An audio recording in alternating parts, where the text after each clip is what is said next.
ನರಸೀಪುರದ ಬಳಿ ಸ್ಫೋಟಕ ವಸ್ತುಗಳು ಪತ್ತೆಯಾಗಿದೆ. ಫ್ರೆಂಡ್ಸ್ ಹೋಟೆಲ್ ಬಳಿ ಸ್ಫೋಟಕ ವಸ್ತುಗಳು ಪತ್ತೆಯಾಗಿದ್ದು ನೀಲಿ ಬಣ್ಣದ ಕವರ್ನಲ್ಲಿ ಸ್ಫೋಟಕ ವಸ್ತು ಇಟ್ಟು ಹೋಗಿದ್ದಾರೆ ದುಷ್ಕರ್ಮಿಗಳು. ಕವರ್ನಲ್ಲಿ ಏನಿದೆ ಅಂತ ಸದ್ಯ ಹೋಟೆಲ್ ಸಿಬ್ಬಂದಿ ಪರಿಶೀಲನೆ ಮಾಡಿದ್ರು. ಕೂಡಲೇ ಅದನ್ನ ಪೊಲೀಸರಿಗೆ ಮಾಹಿತಿ ನೀಡುತ್ತಾರೆ ಅಲ್ಲಿನ ಸಿಬ್ಬಂದಿ.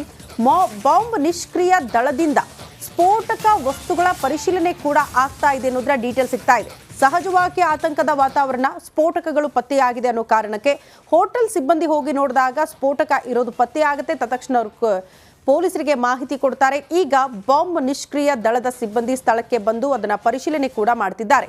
ಯಾರಾದ್ರೂ ಇಟ್ಟು ಹೋಗಿದ್ದಾರಾ ಅಥವಾ ಬಹುತೇಕ ಈ ಜಮೀನುಗಳಿಗೆ ಹೋಗೋರು ಈ ಪ್ರಾಣಿಗಳನ್ನ ಓಡಿಸ್ಬೇಕು ಅಂತ ಈ ರೀತಿ ಸ್ಫೋಟಕಗಳನ್ನ ಕೂಡ ಉಪಯೋಗ ಮಾಡ್ತಾರೆ. ಅವ್ರು ಯಾರಾದ್ರೂ ಬಿಟ್ರ ಈ ಪ್ರಶ್ನೆ ಇದೆ. ಟ್ಯೂಬ್ ಆಕಾರದಲ್ಲಿರುವಂತಹ 9 ಸ್ಫೋಟಕ ವಸ್ತುಗಳು, ಒಂದು ನಾಡ ಬಾಂಬ್ ಆಕಾರದ ವಸ್ತು ಅದರಲ್ಲಿ ಪತ್ತೆಯಾಗಿದೆ. ಕಲ್ಲು ಗಣಿಗಾರಿಕೆಗಾಗಿ ತೆಗೆದುಕೊಂಡು ಹೋಗ್ತಾ ಇದ್ರು ಎನ್ನಲಾಗ್ತಾ ಇದೆ. ಯಾಕೆ ಆತಂಕ ಆದ್ರೆ ದಸರಾಗೆ ಕೌಂಟ್ಡೌನ್ ಪ್ರಾರಂಭ ಆಗಿದೆ. ಈ ಹೊತ್ತಲ್ಲಿ ಈ ರೀತಿ ಸ್ಫೋಟಕಗಳು ಪತ್ತೆಯಾಗಿರೋದು ಸಹಜವಾಗಿ ಆತಂಕದ ವಾತಾವರಣ. ದೃಶ್ಯ ಗಮನಿಸ್ತಾ ಇದ್ದೀವಿ. ನೀಲಿ ಕವರ್ನಲ್ಲಿ ಇಟ್ಟು ಹೋಗಿರೋದು, ಯಾರಿಟ್ರು, ಯಾಕಾಗಿಟ್ರು, ಅದರ ಉದ್ದೇಶ ಏನಾಗಿತ್ತು? ಕಲ್ಲು ಗಣಿಗಾರಿಕೆಗೆ ತೆಗೆದುಕೊಂಡು ಹೋಗ್ತಾ ಇದ್ರಾ ಅಥವಾ ಯಾರಾದರೂ ಇನ್ನು ಜಮೀನಲ್ಲಿ ಪ್ರಾಣಿಗಳು ಬರುತ್ತೆ ಅದನ್ನ ಓಡಿಸೋದಕ್ಕೆ ಅದನ್ನ ಉಪಯೋಗ ಮಾಡ್ತಾ ಇದ್ರಾ ಅಥವಾ ಬೇರೆ ಉದ್ದೇಶದಿಂದ ಯಾರೋ ದುಷ್ಕರ್ಮಿಗಳು ತಂದು ಇಟ್ಟು ಹೋದ್ರಾ? ಈ ಎಲ್ಲ ಪ್ರಶ್ನೆಗಳಿದೆ. ಇನ್ನಷ್ಟೇ ಮಾಹಿತಿ ಸಿಗಬೇಕು. ಸದ್ಯ ಬಾಂಬ್ ನಿಷ್ಕ್ರಿಯ ದಳದ ಸಿಬ್ಬಂದಿ ಪರಿಶೀಲನೆ ಮಾಡ್ತಾ ಇರುವ ದೃಶ್ಯ. ಈ ಬಗ್ಗೆ ಮತ್ತಷ್ಟು ಡೀಟೇಲ್ಸ್ ಅನ್ನ ಕೊಡ್ತಾ ಹೋಗ್ತಾರೆ ನಮ್ಮ ಪ್ರತಿನಿಧಿ ವಿನೋದ್ ದೂರವಾಣಿ ಸಂಪರ್ಕದಲ್ಲಿ. ವಿನೋದ್, ಸ್ಫೋಟಕಗಳು ಪತ್ತೆಯಾಗಿದೆ ಅಂದ್ರೆ ಸಹಜವಾಗಿ ಆತಂಕ ಇದ್ದೇ ಇರುತ್ತೆ. ಯಾರು ತಂದಿಟ್ರು, ಯಾವ ಉದ್ದೇಶಕ್ಕಾಗಿ ತಂದ್ರು, ಇದೆಲ್ಲವೂ ಕೂಡ ಪ್ರಶ್ನೆ. ಸದ್ಯ ಏನ್ ಬೆಳವಣಿಗೆ ಆಗ್ತಾ ಇದೆ, ಇನ್ ಡೀಟೇಲ್ಸ್ ಕೊಡ್ತೀರಿ ವಿನೋದ್.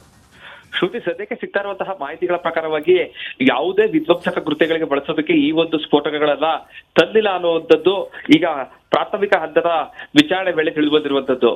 ಆದ್ರೆ ಚಾಮರಾಜನಗರ ಅಂದ್ರೆ ನರಸೀಪುರ ಬಾರ್ಡರ್ ಅದೇ ಕೆಂಪೇಗೌಡ ಬರುವಂತದ್ದು ಕೂಡ ಚಾಮರಾಜನಗರ ಬಾರ್ಡರ್ ಅಲ್ಲಿ, ಚಾಮರಾಜನಗರದಲ್ಲಿ ಸಾಕಷ್ಟು ಗಣಿಗಾರಿಕೆ ನಡೆಯುತ್ತೆ. ಗಣಿಗಾರಿಕೆ ನಡೆಯುವಂತಹ ಸ್ಥಳಗಳಿಗೆ ತೆಗೆದುಕೊಂಡು ಹೋಗುವಂತಹ ಈ ಸ್ಫೋಟಕ ವಸ್ತುಗಳು ಅಂತ ಹೇಳಿ ಈಗಾಗಲೇ ಜಿಲ್ಲಾ ಪೊಲೀಸ್ ವರಿಷ್ಠಾಧಿಕಾರಿ ವಿಷ್ಣುವರ್ಧನ್ ಕೂಡ ಮಾಹಿತಿಯನ್ನ ಕೊಡ್ತಾ ಇರುವಂತದ್ದು. ಬಹಳ ಪ್ರಮುಖವಾಗಿ ಈಗಾಗಲೇ ಸಿಕ್ಕಿರುವಂತಹ ಟ್ಯೂಬ್ ಮಾದರಿಯ ಏನು ಸ್ಫೋಟಕ ವಸ್ತುಗಳಿದೆ ಅದೆಲ್ಲವನ್ನು ಕೂಡ ಗಣಿಗಾರಿಕೆ ಅಂದ್ರೆ ಕಲ್ಲನ್ನ ಬ್ಲಾಸ್ಟ್ ಮಾಡೋದಕ್ಕೆ ಕೂಡ ಬಳಸುವಂತದ್ದು. ಈಗಾಗಲೇ ಈ ರೀತಿ ಅಂದ್ರೆ ಸ್ಫೋಟಕಗಳನ್ನ ಬಳಸೋದ್ರು ಕೂಡ ಸಾಕಷ್ಟು ನಿಯಮಾನುಸಾರವಾಗಿ ಬಳಸಬೇಕಾಗುತ್ತೆ. ಅದನ್ನ ತೆಗೆದುಕೊಂಡು ಹೋಗೋದು ಕೂಡ ಸಾಕಷ್ಟು ನಿಯಮಗಳಿರುತ್ತೆ. ಆದ್ರೆ ಈ ನಿಜಕ್ಕೂ ಕೂಡ ಇವರು ಗಣಿಗಾರಿಕೆಗೆ ತೆಗೆದುಕೊಂಡು ಹೋಗ್ತಾ ಇದ್ದಾರಾ ಅಥವಾ ಅಗತ್ಯಕ್ಕಿಂತ ಹೆಚ್ಚು ಏನೋ ಸ್ಫೋಟಕಗಳ ಬಳಸೋದಕ್ಕೆ ಈ ರೀತಿಯಾಗಿ ಕದ್ದು ಮುಚ್ಚಿ ತೆಗೆದುಕೊಂಡು ಹೋಗಿರೋ ಮಾಹಿತಿಗಳು ಲಭ್ಯ ಆಗ್ತಾ ಇದೆ. ಸೊ ಹೀಗಾಗಿ ಆ ಸ್ಫೋಟಕಗಳನ್ನ ಕೂಡ ಗಣಿಗಾರಿಕೆ ಮಾಡೋದಕ್ಕೆ ಇರ್ಬೋದು. ಜೊತೆಗೆ ಒಂದು ನಾಡಬಾಂಬ್ ಏನ್ ಸಿಕ್ಕಿದೆ, ಆ ನಾಡಬಾಂಬನ್ನು ಕೂಡ ಕಾಡು ಪ್ರಾಣಿಗಳಂದ್ರೆ ಹಂದಿ ಬೇಟೆಯಾಡೋದಕ್ಕೂ ಕೂಡ ಅದನ್ನ ಬಳಸ್ತಾರೆ ಅನ್ನುವಂತಹ ಮಾಹಿತಿಗಳು ಲಭ್ಯ ಆಗ್ತಾ ಇರುವಂತದ್ದು. ಅಂದ್ರೆ ಫುಡ್ ಅಂದ್ರೆ ಆಹಾರವನ್ನ ಮಿಕ್ಸ್ ಮಾಡಿ ಅದಕ್ಕೆ ಈ ರೀತಿಯಾದಂತಹ ಬಾಂಬ್ ಅನ್ನು ಇಡ್ತಾರೆ. ತಿನ್ನಂತ ಬಂದ ಸಂದರ್ಭದಲ್ಲಿ ಅದನ್ನ ಕಚ್ಚಿದ ಸಂದರ್ಭದಲ್ಲಿ ಅದು ಬ್ಲಾಸ್ಟ್ ಆಗುತ್ತೆ. ಆಗ ಆ ಕಾಡು ಪ್ರಾಣಿಗಳನ್ನು ಕೂಡ ಹತ್ಯೆ ಮಾಡೋದಕ್ಕೆ ಈ ರೀತಿಯಾದಂತಹ ಬಾಂಬ್ಗಳನ್ನು ಕೂಡ ಬಳಸ್ತಾರೆ ಅನ್ನುವಂತಹ ಮಾಹಿತಿಗಳು ಲಭ್ಯ ಆಗ್ತಾ ಇರುವಂತದ್ದು. ಈಗಾಗಲೇ ನರಸೀಪುರ ಏನು ಕೆಂಪೇಗೌಡ ಗ್ರಾಮ ಏನಿದೆ ಅಲ್ಲಿ ಹೋಟೆಲ್ ಸಿಕ್ಕಿರುವಂತಹ ಈ ಸ್ಫೋಟಕಗಳು ಏನಿದೆ ಸದ್ಯಕ್ಕೆ ಈಗಾಗಲೇ ಪೊಲೀಸರು ಸ್ಥಳಕ್ಕೆ ಬಂದು ಸಂಪೂರ್ಣವಾದಂತಹ ಮಾಹಿತಿಯನ್ನು ಕಲೆ ಹಾಕಿದ್ದಾರೆ. ಯಾಕಂತಂದ್ರೆ ಈಗಾಗಲೇ ರಾಮೇಶ್ವರ ಏನು ಕೆಫೆಲ್ ಆದಂತಹ ದುರಂತ ಇರ್ಬೋದು, ಇದಾದ ಬಳಿಕ ಸಾಕಷ್ಟು ಕಟ್ಟೆಚ್ಚರ ವಹಿಸಲಾಗಿದೆ. ಸೊ ಹೀಗಾಗಿ ಈ ಸ್ಫೋಟಕಗಳೆಲ್ಲ ಯಾರು ತಂದಿದ್ರು, ಎಲ್ಲಿಗೆ ತೆಗೆದುಕೊಂಡು ಹೋಗ್ತಾ ಇದ್ರು, ಆ ವ್ಯಕ್ತಿಗಳು ಯಾರು ಅನ್ನೋದ್ರ ಬಗ್ಗೆ ಈಗ ಮಾಹಿತಿಗಳ ಲಭ್ಯ ಕಲೆ ಆಗ್ತಾ ಇರುವಂತದ್ದು. ಬಹಳ ಪ್ರಮುಖವಾಗಿ ಆ ಸುತ್ತಮುತ್ತ ಸರೌಂಡಿಂಗ್ ಬರುವಂತಹ ಸಿಸಿಟಿವಿ ಫುಟೇಜ್ಗಳಿರ್ಬೋದು, ಪ್ರತಿಯೊಂದನ್ನು ಕೂಡ ಕಲೆ ಹಾಕುವ ಮೂಲಕವಾಗಿ ಯಾರು ಎಲ್ಲಿಗೆ ತೆಗೆದುಕೊಂಡು ಹೋಗ್ತಾ ಇದ್ರು, ಯಾವ ಕಾರಣಕ್ಕೆ ಆಗಿರುವಂತಹ ಮಾಹಿತಿಗಳ ಈಗ ಸದ್ಯಕ್ಕೆ ಪೊಲೀಸರು ಕಲೆ ಹಾಕ್ತಾ ಇದ್ದಾರೆ. ಶ್ರುತಿ. ಓಕೆ ವಿನೋದ್, ಧನ್ಯವಾದಗಳು ತಮ್ಮೆಲ್ಲ ಮಾಹಿತಿಗೆ. ನರಸೀಪುರದ ಬಳಿ ಸ್ಫೋಟಕ ವಸ್ತುಗಳು ಪತ್ತೆಯಾಗಿದೆ. ಫ್ರೆಂಡ್ಸ್ ಹೋಟೆಲ್ ಬಳಿ ಸ್ಫೋಟಕ ವಸ್ತುಗಳು ಪತ್ತೆಯಾಗಿದ್ದು ನೀಲಿ ಬಣ್ಣದ ಕವರ್ನಲ್ಲಿ ಸ್ಫೋಟಕ ವಸ್ತು ಇಟ್ಟು ಹೋಗಿದ್ದಾರೆ ದುಷ್ಕರ್ಮಿಗಳು. ಕವರ್ನಲ್ಲಿ ಏನಿದೆ ಅಂತ ಸದ್ಯ ಹೋಟೆಲ್ ಸಿಬ್ಬಂದಿ ಪರಿಶೀಲನೆ ಮಾಡಿದ್ರು. ಕೂಡಲೇ ಅದನ್ನ ಪೊಲೀಸರಿಗೆ ಮಾಹಿತಿ ನೀಡುತ್ತಾರೆ ಅಲ್ಲಿನ ಸಿಬ್ಬಂದಿ. ಬಾಂಬ್ ನಿಷ್ಕ್ರಿಯ ದಳದಿಂದ ಸ್ಫೋಟಕ ವಸ್ತುಗಳ ಪರಿಶೀಲನೆ ಕೂಡ ಆಗ್ತಾ ಇದೆ ಅನ್ನೋದರ ಡೀಟೇಲ್ ಸಿಗ್ತಾ ಇದೆ.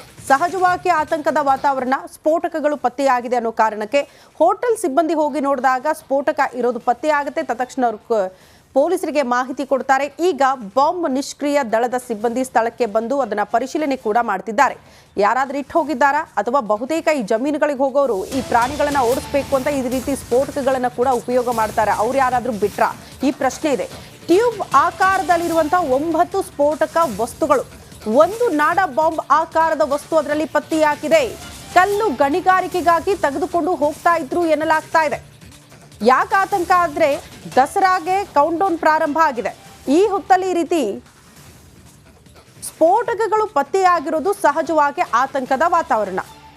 ದೃಶ್ಯ ಗಮನಿಸ್ತಾ ಇದ್ದೀವಿ. ನೀಲಿ ಕವರ್ನಲ್ಲಿ ಇಟ್ಟು ಹೋಗಿರೋದು, ಯಾರಿಟ್ರು, ಯಾಕಾಗಿಟ್ರು, ಅದರ ಉದ್ದೇಶ ಏನಾಗಿತ್ತು? ಕಲ್ಲು ಗಣಿಗಾರಿಕೆಗೆ ತೆಗೆದುಕೊಂಡು ಹೋಗ್ತಾ ಇದ್ರಾ, ಅಥವಾ ಯಾರಾದರೂ ಇನ್ನು ಜಮೀನಲ್ಲಿ ಪ್ರಾಣಿಗಳು ಬರುತ್ತೆ ಅದನ್ನ ಓಡಿಸೋದಕ್ಕೆ ಅದನ್ನ ಉಪಯೋಗ ಮಾಡ್ತಾ ಇದ್ರಾ, ಅಥವಾ ಬೇರೆ ಉದ್ದೇಶದಿಂದ ಯಾರೋ ದುಷ್ಕರ್ಮಿಗಳು ತಂದು ಇಟ್ಟು ಹೋದ್ರಾ? ಈ ಎಲ್ಲ ಪ್ರಶ್ನೆಗಳಿದೆ. ಇನ್ನಷ್ಟೇ ಮಾಹಿತಿ ಸಿಗಬೇಕು. ಸದ್ಯ ಬಾಂಬ್ ನಿಷ್ಕ್ರಿಯ ದಳದ ಸಿಬ್ಬಂದಿ ಪರಿಶೀಲನೆ ಮಾಡ್ತಾ ಇರುವ ದೃಶ್ಯ.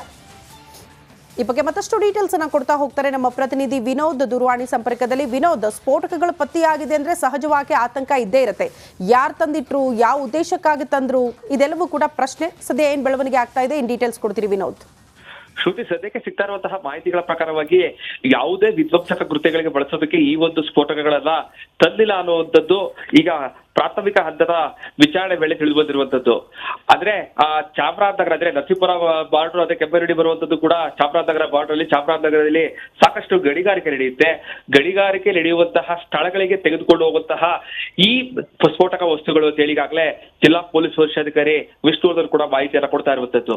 ಬಹಳ ಪ್ರಮುಖವಾಗಿ ಈಗಾಗಲೇ ಸಿಕ್ಕಿರುವಂತಹ ಟ್ಯೂಬ್ ಮಾದರಿಯ ಏನು ಸ್ಫೋಟಕ ವಸ್ತುಗಳಿದೆ ಅದೆಲ್ಲವನ್ನು ಕೂಡ ಗಣಿಗಾರಿಕೆ ಅಂದ್ರೆ ಕಲ್ಲನ್ನ ಬ್ಲಾಸ್ಟ್ ಮಾಡೋದಕ್ಕೆ ಕೂಡ ಬಳಸುವಂತದ್ದು. ಈಗಾಗಲೇ ಈ ರೀತಿ ಅಂದ್ರೆ ಸ್ಫೋಟಕಗಳನ್ನ ಬಳಸೋದ್ರು ಕೂಡ ಸಾಕಷ್ಟು ನಿಯಮಾನುಸಾರವಾಗಿ ಬಳಸಬೇಕಾಗುತ್ತೆ. ಅದನ್ನ ತೆಗೆದುಕೊಂಡು ಹೋಗೋದಕ್ಕೂ ಕೂಡ ಸಾಕಷ್ಟು ನಿಯಮಗಳಿರುತ್ತೆ. ಆದ್ರೆ ಈ ನಿಜಕ್ಕೂ ಕೂಡ ಇವರು ಗಣಿಗಾರಿಕೆಗೆ ತೆಗೆದುಕೊಂಡು ಹೋಗ್ತಾ ಇದ್ರ, ಅಥವಾ ಅಗತ್ಯಕ್ಕಿಂತ ಹೆಚ್ಚು ಏನು ಸ್ಫೋಟಕಗಳ ಬಳಸೋದಕ್ಕೆ ಈ ರೀತಿಯಾಗಿ ಕದ್ದು ಮುಚ್ಚಿ ತೆಗೆದುಕೊಂಡು ಹೋಗಿರೋ ಮಾಹಿತಿಗಳು ಲಭ್ಯ ಆಗ್ತಾ ಇದೆ. ಸೊ ಹೀಗಾಗಿ ಆ ಸ್ಫೋಟಕಗಳನ್ನ ಕೂಡ ಗಣಿಗಾರಿಕೆ ಮಾಡೋದಕ್ಕೆ ಇರ್ಬೋದು. ಜೊತೆಗೆ ಒಂದು ನಾಡಬಾಂಬ್ ಏನ್ ಸಿಕ್ಕಿದೆ, ಆ ನಾಡಬಾಂಬನ್ನು ಕೂಡ ಕಾಡು ಪ್ರಾಣಿಗಳಂದ್ರೆ ಹಲ್ಲಿ ಬೇಟೆಯಾಡೋದಕ್ಕೂ ಕೂಡ ಅದನ್ನ ಬಳಸ್ತಾರೆ ಅನ್ನುವಂತಹ ಮಾಹಿತಿಗಳು ಲಭ್ಯ ಆಗ್ತಾ ಇರುವಂತದ್ದು. ಅಂದ್ರೆ ಫುಡ್ ಅಂದ್ರೆ ಆಹಾರವನ್ನ ಮಿಕ್ಸ್ ಮಾಡಿ ಅದಕ್ಕೆ ಈ ರೀತಿಯಾದಂತಹ ಬಾಂಬ್ ಅನ್ನು ಇಡ್ತಾರೆ. ತಿಲ್ಲಂತ ಬಂದ ಸಂದರ್ಭದಲ್ಲಿ ಅದೆಲ್ಲ ಕಚ್ಚಿದ ಸಂದರ್ಭದಲ್ಲಿ ಅದು ಬ್ಲಾಸ್ಟ್ ಆಗುತ್ತೆ. ಆಗ ಆ ಕಾಡು ಪ್ರಾಣಿಗಳನ್ನು ಕೂಡ ಹತ್ಯೆ ಮಾಡೋದಕ್ಕೆ ಈ ರೀತಿಯಾದಂತಹ ಬಾಂಬ್ಗಳನ್ನು ಕೂಡ ಬಳಸ್ತಾ ಇರುವಂತಹ ಮಾಹಿತಿಗಳು ಲಭ್ಯ ಆಗ್ತಾ ಇರುವಂತದ್ದು.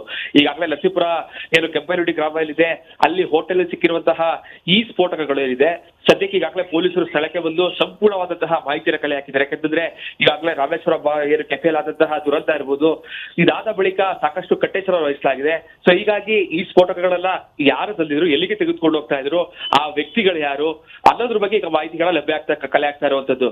ಬಹಳ ಪ್ರಮುಖವಾಗಿ ಆ ಸುತ್ತಮುತ್ತ ಸರೌಂಡಿಂಗ್ ಬರುವಂತಹ ಸಿಸಿಟಿವಿ ಫುಟೇಜ್ಗಳಿರ್ಬೋದು, ಪ್ರತಿಯೊಂದನ್ನು ಕೂಡ ಕಲೆ ಹಾಕುವ ಮೂಲಕವಾಗಿ ಯಾರು ಎಲ್ಲಿಗೆ ತೆಗೆದುಕೊಂಡು ಹೋಗ್ತಾ ಇದ್ರು, ಯಾವ ಕಾರಣಕ್ಕೆ ಆಗಿರುವಂತಹ ಮಾಹಿತಿಗಳ ಈಗ ಸದ್ಯಕ್ಕೆ ಪೊಲೀಸರು ಕಲೆ ಹಾಕ್ತಾ ಇದ್ದಾರೆ. ಶ್ರುತಿ. ಓಕೆ ವಿನೋದ್, ಧನ್ಯವಾದಗಳು ತಮ್ಮೆಲ್ಲ ಮಾಹಿತಿಗೆ. ಟಿ ನರಸೀಪುರದ ಬಳಿ ಸ್ಫೋಟಕ ವಸ್ತುಗಳು ಪತ್ತೆಯಾಗಿದೆ. ಫ್ರೆಂಡ್ಸ್ ಹೋಟೆಲ್ ಬಳಿ ಸ್ಫೋಟಕ ವಸ್ತುಗಳು ಪತ್ತೆಯಾಗಿದ್ದು, ನೀಲಿ ಬಣ್ಣದ ಕವರ್ನಲ್ಲಿ ಸ್ಫೋಟಕ ವಸ್ತು ಇಟ್ಟು ಹೋಗಿದ್ದಾರೆ ದುಷ್ಕರ್ಮಿಗಳು. ಕವರ್ನಲ್ಲಿ ಏನಿದೆ ಅಂತ ಸದ್ಯ ಹೋಟೆಲ್ ಸಿಬ್ಬಂದಿ ಪರಿಶೀಲನೆ ಮಾಡಿದ್ರು. ಕೂಡಲೇ ಅದನ್ನ ಪೊಲೀಸರಿಗೆ ಮಾಹಿತಿ ನೀಡ್ತಾರೆ ಅಲ್ಲಿನ ಸಿಬ್ಬಂದಿ. ಬಾಂಬ್ ನಿಷ್ಕ್ರಿಯ ದಳದಿಂದ ಸ್ಫೋಟಕ ವಸ್ತುಗಳ ಪರಿಶೀಲನೆ ಕೂಡ ಆಗ್ತಾ ಇದೆ ಅನ್ನೋದ್ರ ಡೀಟೇಲ್ ಸಿಗ್ತಾ ಇದೆ.